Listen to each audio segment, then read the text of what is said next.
Not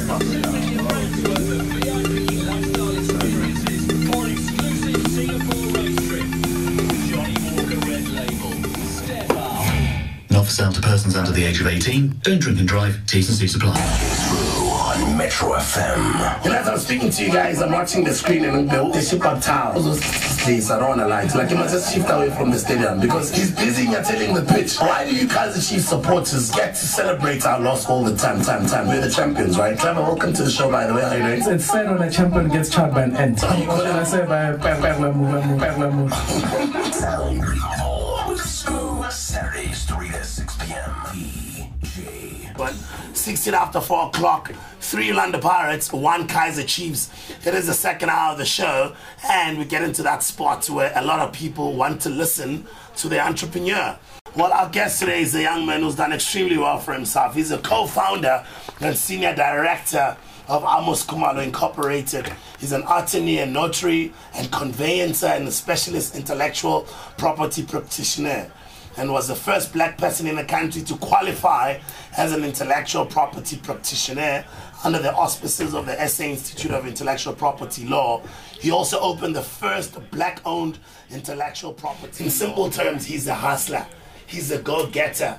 He's an achiever. He's like you and I. He's very ordinary, but he just made those choices to work hard and make a difference with his life, and he's done extremely well today. We welcome him on the show today to come and share with us his story. Welcome to the show, my brother. Thanks, Swiss. Thanks for having me. Appreciate it. It's nice to have young guys that are doing well. You know, I get inspired all the time when we got like brothers and sisters, and they share their story. You guys inspire us. Who is Amos? Well, Amos, like you said, I think you've covered the professional side of where I come from and what I do, that sort of thing. Yeah. But essentially, Amos is an ordinary guy, as you said yourself, and really he's actually an intellectual property practitioner, he's an attorney, a conveyancer and notary public. And yeah, there really is actually nothing more to the guy than that. So. And let me take it many years back. Where were you born, Amos? Sure, I was born actually many years ago in Swaziland. Actually, yeah. But you're proudly Swati. Proudly Swati, yeah. But you know, the stereotype about Tugana and stuff, yeah, I mean, it's one of those unfortunate things, but I suppose there are going to be exceptions to the rule, and I think I'm not that kind of person, you know. What type of family were you born into? Like siblings? Siblings, actually, it's a family of, I think there's actually 6 of us. Yeah. 2 boys, my brother's now late, and actually, and 4 sisters. Sorry, yeah. Older brother. Older brother, that's right, and, yeah. And sorry to bring you into it, but did he pass on when you were young or recently? No, actually, no, about 3 or 4 years ago, actually. Oh, sorry. How did that affect the family?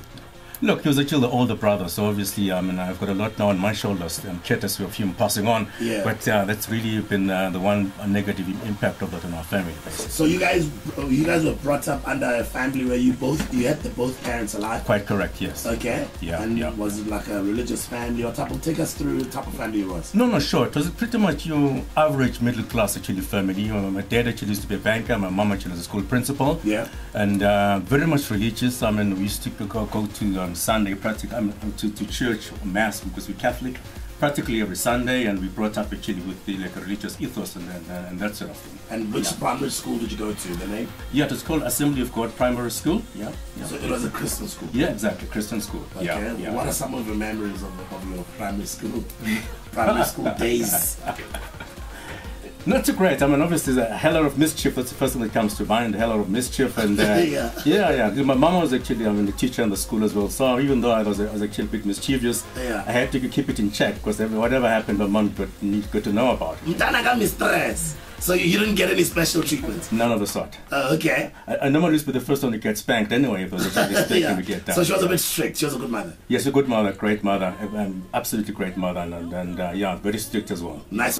Yeah, and then matriculated. Where did you go to after matric? Or what did you do? Did you take a break like other people do, or did you go to work, or what happened? None of that. So we couldn't afford either of those. I went straight to varsity. I did my first actually undergrad degree, degree at University of Swaziland. Yeah. Yeah, that was there actually for 4 years.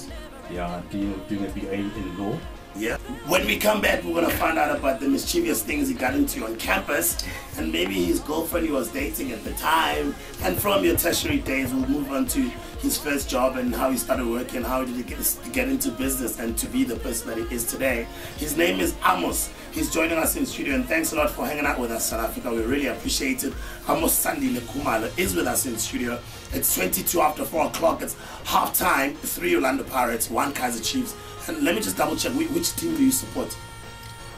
Me. Kaizer Chiefs.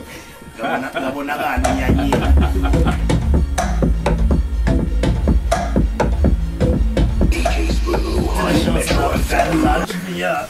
You're hanging out with that young man who's done extremely well for himself, Mr. Amos Sandile Khumalo. In case you've just joined us, he was just taking us through his primary school years, and that he was brought up in a religious family.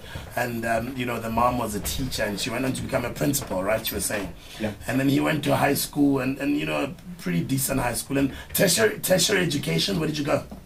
Look, my first actually attempt was actually at University of Swaziland. University of Swaziland. Yeah, that's right. Yeah, well, actually I did a BA law there. Okay, and after that actually I then went off to University of Witwatersrand, Wits. Wits. You came to Wits when? It was in 81, maybe like 80s, 90s or something like that. 90s, yeah. Yeah. How was that change? Like from outside of the country coming into South Africa, and especially Joburg, having to live. You were living on campus, of course. No, correct. Yeah, look, it was quite a big change, really. I mean, from coming from a very small country like Swaziland, you go to a big varsity like Wits, yeah, where in terms of demographics, suddenly you're actually a minute minority in a sea of white people all around you and stuff like that. Yeah. Speaking foreign languages to you like Afrikaans, it sounded very foreign to me at the time. Yeah, so it was a bit intimidating from that point of view. Yeah, but the point though is, you know, when you find yourself in that situation, you knuckle down, you focus on really what you're there for, which is really try and actually grab some education and make something out of your life, you know. Vets was a lot of fun those days, Amos, because I used to go to Vets Tech in those 90s. I mean, I was at Vets Tech in 94, 95, 96, 7, and 8.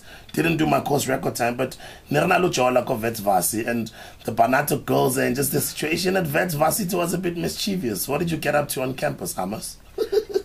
Nothing but reading, nothing but religiously reading my books. but don't you miss those days, though?